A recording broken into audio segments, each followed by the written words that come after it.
pertemuan kali ini saya akan menjelaskan tentang standarisasi jaringan. Perkenalkan, nama saya Daniel Dian Prakosa, NIM 195121432 dari kelas Sistem Informasi 19A.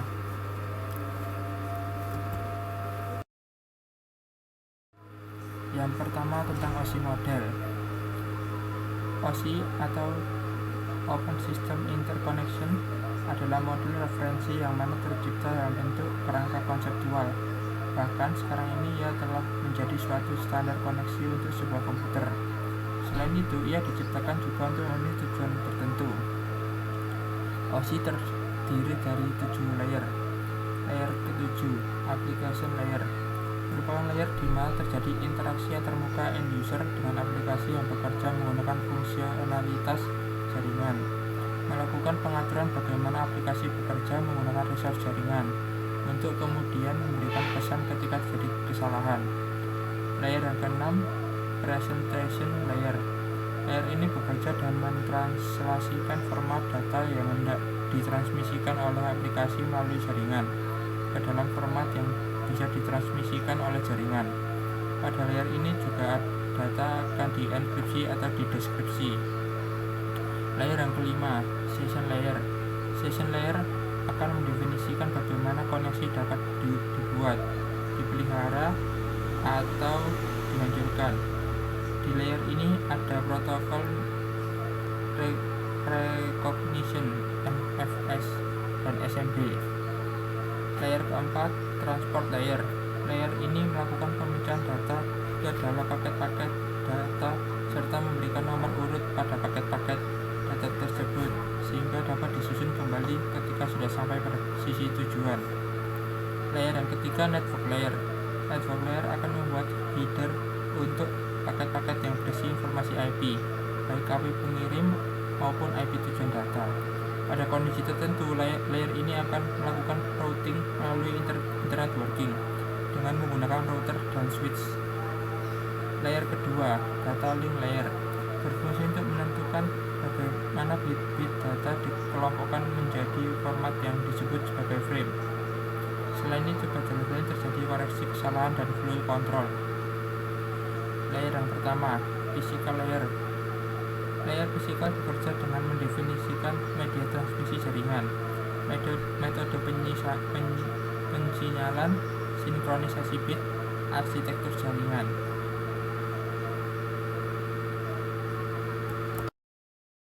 Selanjutnya kita akan membahas TCP/IP model.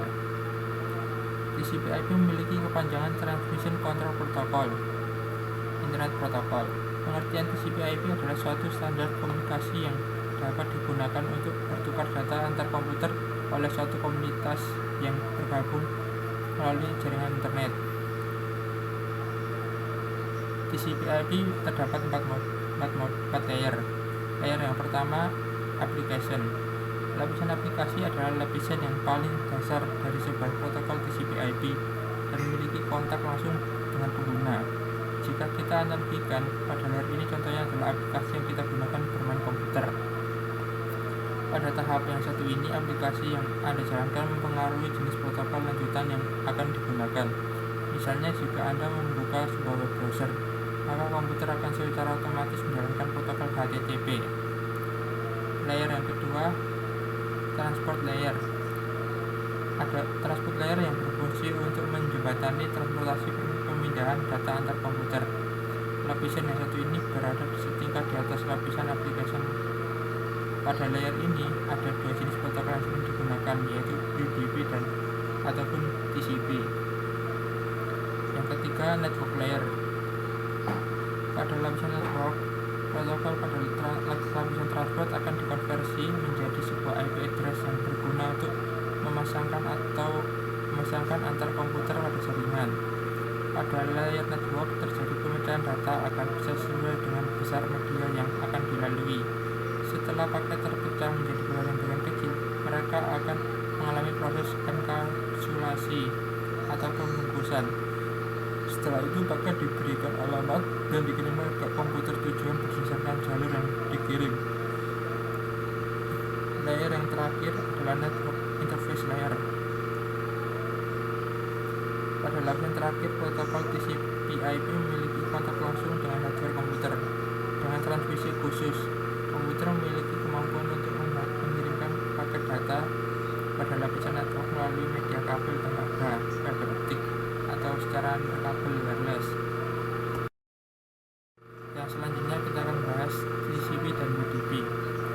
UDP atau User Datagram Protocol merupakan bagian protokol yang masih menggunakan sistem lapisan transport, sedangkan TCP/IP memiliki karakter unreliable dan tanpa koneksi antara satu dengan beberapa host dalam jaringan TCP/IP. TCP/IP membuat pengguna komputer bisa masuk dengan mudah menggunakan komputer kedua atau ketiga, cukup dengan satu jaringan. Ada banyak kelebihan yang dimiliki TCP/IP. Salah satunya keandalan dalam pengiriman data. Protokol ini mampu membaca data dengan cepat sehingga transfer bisa berjalan dengan lebih baik. Perbedaan TCP dan UDP. Yang pertama tentang karakteristik operasional. Dalam UDP, Anda sudah harus mempersiapkan diri untuk menerima karakteristik operasional yang tanpa koneksi, sehingga pesan-pesan yang ingin ditransfer oleh protokol ini bisa ditransfer begitu saja, tanpa perlu mempertimbangkan hubungan konektivitas antar host. Sedangkan di TCP justru berorientasi pada sambungan. Sebelum data ditransfer oleh TCP, protokol ini akan melakukan sesi koneksi. Apabila sambungan tidak berjalan dengan lancar, otomatis TCP tidak akan diandalkan untuk mengirimkan pesan sesuai kebutuhan. Yang kedua, sistem transfer data. Perbedaan UDP dan TCP lainnya tampak pada cara mengirimkan data. UDP bekerja secara tidak beruntun, sehingga file yang dikirim secara bersamaan tidak bisa diprediksi kapan yang sampai pertama kali. Sementara itu, TCP bekerja dengan cara mengirimkan data secara berurutan. Misalkan Anda ingin mengirimkan file A sampai Z. Sistem TCP memungkinkan Anda mengirimkan file A sampai Z secara berurutan. Anda tidak perlu merasa khawatir akan kesulitan mengolah data. Yang ketiga, kecepatan dan keandalan. TCP memiliki sistem unik yang memungkinkan pesan sampai secara utuh meskipun di tengah-tengah hubungan server terputus. Anda yang suka mengirim data untuk kebutuhan pribadi atau bisnis tidak perlu khawatir penerima data mendapatkan data yang rusak. TCP akan segera meminta bagian data yang terputus sehingga semua data tersambung dengan menjadi single data yang valid. Sedangkan UDP berkonotasi pada kecepatan. Data yang dikirim tidak bisa dipastikan sudah terkirim dengan utuh atau tidak. Itulah yang mengapa banyak pengguna UDP yang mengeluh data korup setelah dicek dan dibuka. Yang keempat, port. Perbedaan UDP dan TCP berikutnya adalah penggunaan port. Saat menggunakan TCP, para pengguna akan menerima port dengan 16 bit dan semuanya adalah bilangan bulat. Masing-masing port memiliki angka yang berbeda dan unik. Berbeda dengan UDP, port yang digunakan pada UDP diklasifikasikan pada 3 jenis, di mana pengguna bisa memilih untuk menggunakan port tipe apa, untuk entah itu port terdaftar, port terkenal, atau port ephemeral. Masing-masing port tentunya memiliki karakter angka yang berbeda dan sangat unik. Yang keempat, kemudahan dalam menggunakan.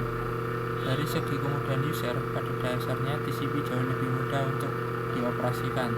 TCP memiliki karakter unik yang mampu menyesuaikan kebutuhan pengguna saat berencana mengirimkan data. Berbanding terbalik dengan TCP, UDP justru memberikan pekerjaan baru bagi penggunanya. Karena sewaktu data yang ditransfer tidak diterima semuanya, pengguna harus mencari sendiri di mana kekeliruannya. Network Protocol. Serial Line Internet Protocol atau SLIP merupakan protokol yang memungkinkan pemindahan data IP melalui saluran telepon. Simple Mail Transfer Protocol. Protokol yang umum digunakan untuk mengirim email. Protokol ini digunakan untuk mengirim data dari komputer pengirim email ke server email penerima. Hypertext Transfer Protocol. Protokol yang digunakan oleh World Wide Web atau WWW. HTTP mendefinisikan bagaimana suatu pesan bisa diformat dan dikirim dari server ke klien. Telecommunication Network. Protokol jaringan yang digunakan di koneksi internet atau local area network. File Transfer Protocol. Protokol internet yang berjalan di dalam lapisan aplikasi komunikasi yang merupakan standar untuk pentransferan file komputer antar mesin-mesin dalam sebuah internet network. Lightweight Directory Access Protocol.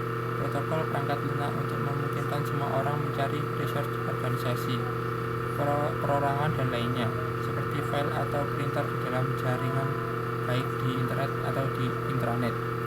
Secure Socket Layer. Protokol jaringan yang paling banyak digunakan untuk enkripsi. Simple Network Monitoring Protocol. Protokol yang digunakan untuk monitoring device di jaringan. Contoh aplikasi yang menggunakan protokol ini MRTP, Deduit. Secure Shell artinya protokol jaringan yang memungkinkan protokol data secara aman antara dua komputer.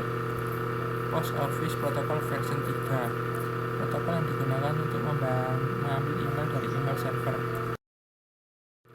Internet Message Access Protocol, yang artinya protokol standar untuk mengakses atau mengambil email dari server. Internet Control Message Protocol (ICMP) utamanya digunakan oleh sistem operasi komputer jaringan untuk mengirimkan pesan-pesan yang menyatakan sebagai contoh bahwa komputer tujuannya tidak bisa dijangkau. Point-to-point Protocol artinya protokol enskapulasi paket jaringan yang banyak digunakan pada Wide Area Network atau WAN. Domain Name System (DNS) artinya Distributed Database System yang digunakan untuk pencarian nama komputer di jaringan yang menggunakan TCP/IP. HTTPS versi aman dari HTTP, protokol komunikasi dari World Wide Web atau WWW.